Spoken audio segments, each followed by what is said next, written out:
What's going on, guys? Welcome to another episode of Smash JT. I just got finished watching that Nintendo Direct Mini Partner Showcase. I think that's the official full name of what the hell it was. I don't even know what the hell this thing was, because first off, it got announced late last night to debut early this morning, which tells me in advance that they already knew it was going to be a BS event, that they knew they didn't want people chattering about this, because they knew it was going to be a full-on embarrassment. Now, before all you Shin Megami Tensei fans hit this with a dislike, let me explain what I'm talking about. Was it all bad? No, it wasn't all bad. Like, if you love Shin Megami Tensei, this was the Direct for you, and I am so happy that you are happy. They kicked this thing off with Cadence of Hyrule, Crypt of the NecroDancer, featuring The Legend of Zelda, and holy crap, is that a long title for a game. It goes through talking about 3 DLC packs that are now available, or will be available, including a character pack, 39 songs added, and additional story content, including playing through as Skull Kid, which is cool for those of us that care about it, but ultimately, it's an older game that's been out for a while. The biggest takeaway I had from this is that it is coming to physical release, which makes me want to actually think about picking it up now when it comes out on October 23rd. Then they talk about a multi-platform game called Rogue Company that looked interesting enough, but being a multi-platform game, I don't know, it just doesn't really do it for me when it's in a Nintendo Direct being highlighted, because this kind of multiplayer action looks fun enough, like looks interesting enough, but it's not something exclusive to Nintendo, and with that being the case, it's just kind of weird being highlighted and promoted in a Nintendo Direct. Same thing with WWE 2K Battlegrounds,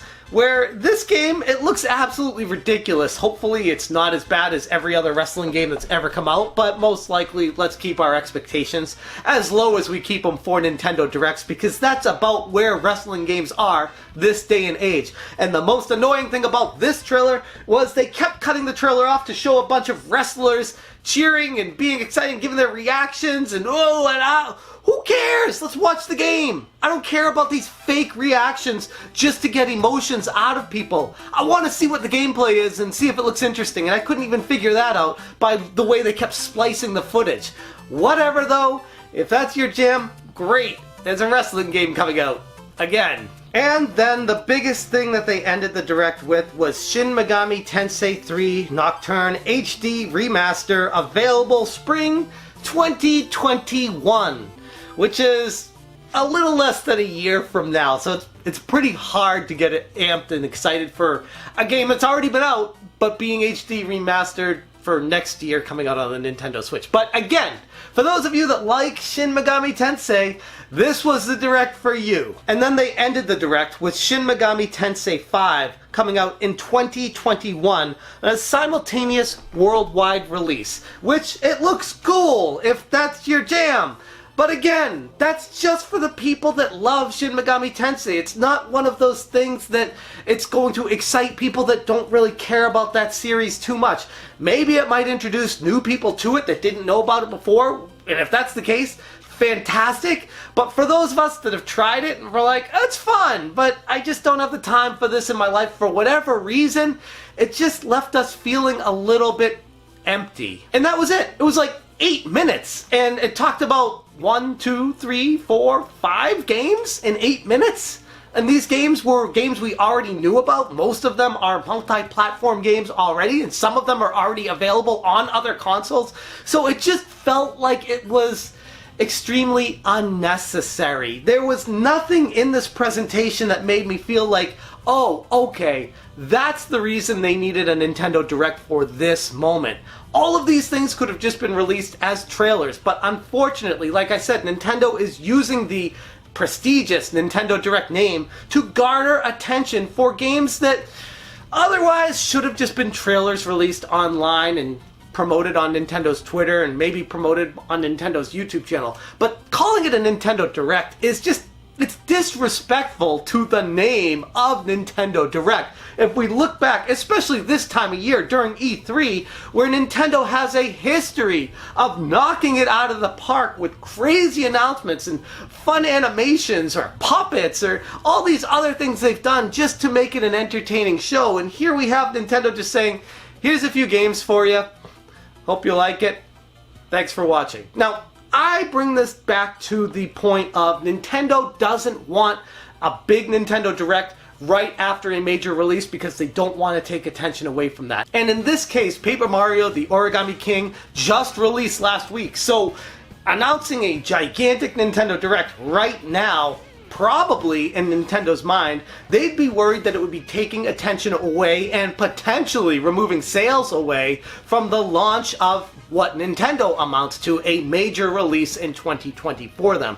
So most likely, they still do have a Nintendo Direct and initially wanted it around E3, but because of the launch date of Paper Mario, they're probably kicking that can down the road. What does that mean as far as what Nintendo has coming out in 2020? Who the hell knows? Because right now, it looks pretty barren. There is nothing on the horizon for Nintendo Switch outside of, what, Pokemon Snap, which we don't even know when that's officially coming out. There are a lot of rumors that are out there and basically things that will exist, they just haven't been officially confirmed by Nintendo at this point, which are things like the Super Mario 35th anniversary, where there's been tons of rumors and leaks and basically proof evidence of this coming, and Nintendo hasn't said anything about it yet. So that is something that I'm sure will be part of the next Nintendo Direct, along with hopefully that leak of Breath of the Wild 2 may be available holiday 2020, because at this rate, they got nothing on their schedule, and we got PlayStation 5 and Xbox Series X coming out, and Nintendo sitting over there with nothing. Like, zero competition for major platform releases. And while the Nintendo Switch is out of stock everywhere and it's impossible to find one at retail price these days, that is going to be short-lived once the next console's generation starts later this year. And Nintendo is seemingly doing nothing to calm the fears of their fans. They're just like, yeah, enjoy what we're giving you and deal with it. Otherwise, too bad, so sad, play these other games that we got coming out, and we don't care if it's not what you wanted, you're going to be playing these because it's what we're telling you to play. And that's not really going to fly in a situation where we got other companies like Sony and Microsoft making games like Halo and Ghost of Tsushima that will completely blow the mind of gamers, not to mention Cyberpunk coming out. Like, Nintendo has a major hurdle in front of them. This is a tsunami of competition that is getting bigger and bigger by the second, and Nintendo is being Nintendo. And that, I think, is the most frustrating part of all of this. Do I think that the Nintendo Direct was the worst Nintendo Direct ever? I mean, no. I've seen worse, but that's only because my expectations were super low going into this, and it still disappointed me. But was it terrible? No, because there were at least Shin Megami Tensei 5 that people can be really excited about that are into that series. For me personally, it didn't do it for me, but it wasn't the worst Nintendo Direct I've ever seen. It was only 8 minutes long, and it was game after game after game, and it just, I don't know, it just didn't get me excited. It was very plain and boring, and I feel like Nintendo is getting a little bit too relaxed when the competition is getting so fierce around them. Anyways, that's where I'm going to leave this video. Interested to hear what you guys have to say about this. If you're big on Shin Megami Tensei, if you didn't care about the Direct, let me know your thoughts in the comments below. Thank you so much for watching, and as always, you stay smashing. Smash.